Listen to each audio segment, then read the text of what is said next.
আসসালামু আলাইকুম বন্ধুরা, কেমন আছেন আপনারা? আশা করি সবাই ভালো আছেন। আলহামদুলিল্লাহ, আমিও ভালো আছি। আবারও একটি নতুন ভিডিও নিয়ে আপনাদের সামনে চলে এসেছি। যারা মিজানুর রহমান আজহারীর ওয়াজ শুনতে ভালোবাসেন তারা ফুল ভিডিওটা দেখতে থাকবেন। আশা করি ভালো লাগবে। ভিডিওটি যদি ভালো লাগে একটি লাইক, কমেন্ট ও শেয়ার করবেন বন্ধুরা। চ্যানেলটি সাবস্ক্রাইব করে পাশে থাকবেন বন্ধুরা। ভালো এটা শোনে না, শোনে কে? পরীক্ষায় ভালো করতে চান, সেজদায় লুটিয়ে পড়ে আল্লাহরে বলেন। নেককার স্ত্রী চান, সেজদায় পড়ে আল্লাহরে বলেন। নেককার সন্তান চান, সেজদায় লুটিয়ে পড়ে আল্লাহরে বলেন। বিসিএস পরীক্ষায় টিকতে চান, সেজদায় লুটিয়ে পড়ে আল্লাহকে বলেন। পাসপোর্ট দিয়ে রেখেছেন, ভিসা হয় না, সেজদায় লুটিয়ে পড়ে আল্লাহরে বলেন। মনের যত জ্বালা, যত যন্ত্রণা, যত আকুতি, যত হাহাকার, সেজদায় লুটিয়ে পড়ে আল্লাহরে বলেন।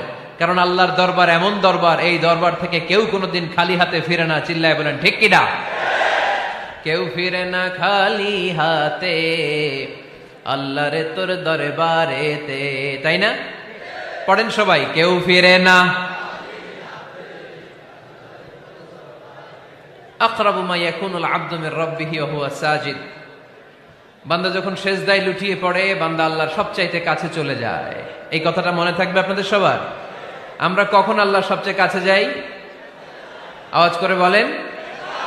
যখন আমরা সেজদায় পড়ে থাকি। আপাত দৃষ্টিতে মনে হয় সেজদাটা যখন দেই জায়নামাজের উপরে আমার কপালটা পড়ে, সেজদাটা যখন দেই মসজিদের টাইলসের উপরে আমার সেজদাটা পড়ে, সেজদাটা যখন দেই মনে হয় যে মসজিদের কাপড়ের উপর আমার কপালটা পড়ে। কিন্তু বিশ্বনবী বলেন না, তোমার কপালটা আল্লাহর কুদরতি পায়ের উপরে পড়ে।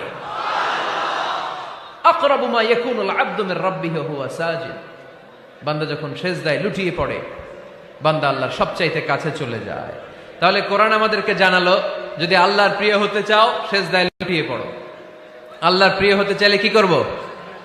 আওয়াজ করে বলেন, কি করতে হবে? আল্লাহর হাবিব সাল্লাল্লাহু আলাইহি ওয়াসাল্লাম লম্বা সময় ধরে রাতে সেজদায় পড়ে থাকতেন। আল্লাহর হাবিব সাল্লাল্লাহু আলাইহি ওয়াসাল্লামের সাহাবারা সব সময় লম্বা লম্বা রুকু দিতেন, লম্বা লম্বা সেজদা দিতেন। কিন্তু আমরা রুকুর মধ্যে তাড়াহুড়ো করি, সেজদা দিতে যে তাড়াহুড়ো করি, এরকম আছে না নাই? নিমসার এলাকায় এরকম কেউ নাই আলহামদুলিল্লাহ। আপনারা তাড়াহুড়ো করেন? করবেন না আমার ভাইয়েরা। There is no rushing in সালাহ। সালাতে তাড়াহুড়ো নেই। There is no hastiness in সালাহ। সালাতে কোনো তাড়াহুড়ো নেই। সল্লু সালাতান মুআদ্দি'। এমন ভাবে নামাজে দাঁড়াবেন মনে করবেন এটাই হতে পারে আমার জীবনের শেষ নামাজ, ঠিক কিনা? পারফর্ম দ্য সালাহ as if this is your last and final prayer.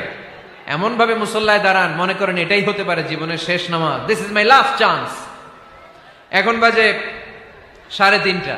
কেউ যদি বলে আসরের যে নামাজটা পড়বেন এটাই আপনার জীবনের শেষ নামাজ, ওই নামাজ আপনি তাড়াহুড়া করবেন? কথা বলেন। আরে কাঁদতে কাঁদতে আপনি শেষ। এত সুন্দর অজু বানাবেন, এত সুন্দর আতর মেখে জায়নামাজ বিছিয়ে পাঞ্জাবিটা পরে আপনি নামাজে দাঁড়াবেন। রুকুতে কি সুন্দর রুকু করবেন, লম্বা সময় সেজদা করে চোখের পানি দিয়ে তো সেদিন আপনার জায়নামাজ আপনি ভিজিয়ে দিবেন, ঠিক কিনা? কেন এমনটা করবেন? কারণ আপনি জেনে গিয়েছেন এটাই আমার শেষ নামাজ, তাই না? তো প্রতিটা নামাজের সময় এই জিনিসটা ভাবলে সমস্যা কোথায়? আমরা যে আরো আধা ঘন্টা এখানকার সবাই বেঁচে থাকবো কোনো গ্যারান্টি আছে? আরো 10 মিনিট হায়াত পাবো, গ্যারান্টি? 5 minute, 2 minute. শ্বাস যেটা নিলাম, ব্রেথ ইন করলাম, এটার ব্রেথ আউট করতে পারবো, কোনো গ্যারান্টি আছে?